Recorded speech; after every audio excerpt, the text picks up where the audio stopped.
दोस्तों, live in relationship पर अलग अलग हाई कोर्ट्स और सुप्रीम कोर्ट का ये व्यू रहा है कि अगर दो व्यक्ति बालिग हैं और साथ रहना चाहते हैं तो इसमें कुछ इलीगल या गलत नहीं है।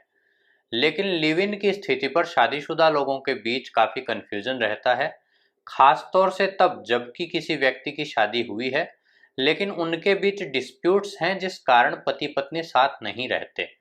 तो क्या मैट्रिमोनियल डिस्प्यूट के दौरान लिव इन रिलेशनशिप में किसी और के साथ रहना लीगल है?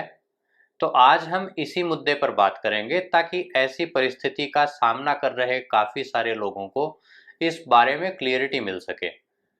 सबसे पहले तो मैं ये क्लियर कर दूं कि वीडियो में लिव इन रिलेशनशिप पर केवल कानूनी स्थिति को हाई कोर्ट्स और सुप्रीम कोर्ट के डिसीजंस के अनुसार बताया जा रहा है। इसमें मेरी कोई पर्सनल राय नहीं है और ना ही किसी सामाजिक एंगल से किसी स्थिति को जस्टिफाई किया जा रहा है। ये मैं इसलिए कह रहा हूँ कि कल को आप मुझ पर ही कमेंट करना शुरू ना कर दें। चलिए मुद्दे पर आते हैं। सबसे पहले तो ये कि हमें ये क्यों सोचना पड़ता है कि मैट्रिमोनियल डिस्प्यूट्स के दौरान लिव इन कर सकते हैं क्या? तो ये इसलिए क्योंकि हम सभी जानते हैं कि हमारे देश में लीगल सिस्टम इतना फास्ट नहीं है और जब किन्हीं पति पत्नी के बीच डिस्प्यूट्स होते हैं तो बहुत कम समझदार लोग ही इस स्थिति से आपस में विचार करके जल्दी निकल पाते हैं। नहीं तो लोगों में एक दूसरे को सबक सिखाने की होड़ लगी होती है और वो कानूनी लड़ाई में सालों निकाल देते हैं। दूसरी बात यह भी है कि शादी से डिवोर्स हुए बिना दूसरी शादी लीगल नहीं है और इसके लिए सजा के प्रोविजंस हैं।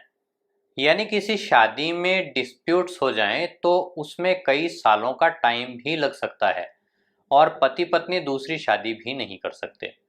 इसलिए ही काफ़ी लोग लिव इन रिलेशनशिप में रहने पर विचार करते हैं और ये क्वेश्चन अराइज होता है कि डिवोर्स की प्रोसेस चलने के दौरान कोई व्यक्ति दूसरी शादी तो नहीं कर सकता, लेकिन क्या लिव इन रिलेशनशिप में रह सकता है?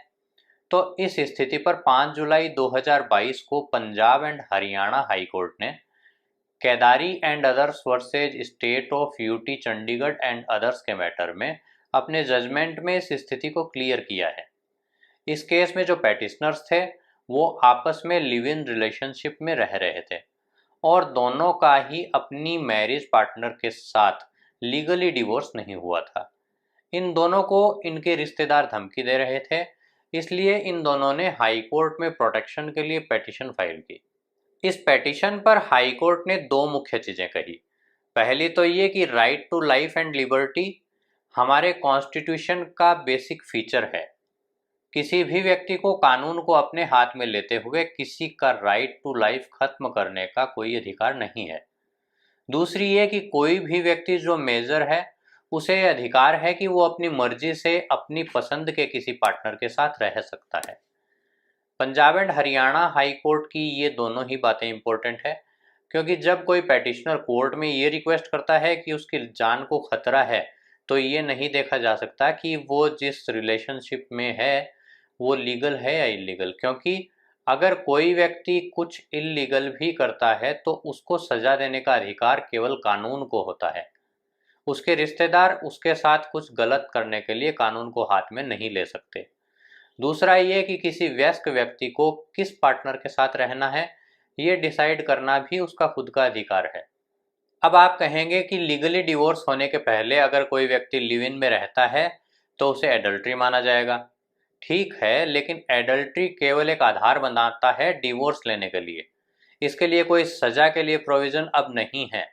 तो डिवोर्स की प्रोसेस के दौरान अगर कोई व्यक्ति किसी और के साथ लिव इन करता है तो उसका पति या पत्नी उसके खिलाफ इस एडिशनल ग्राउंड पर भी डिवोर्स मांग सकते हैं, लेकिन ऐसी कोई रेमेडी उनके पास नहीं है कि वो लिव इन में रहने पर रोक लगवा सकें। उम्मीद करता हूँ लिव इन की स्थिति पर जो क्वेश्चन शुरू में अराइज हुआ था उसका जवाब आपको मिल गया होगा।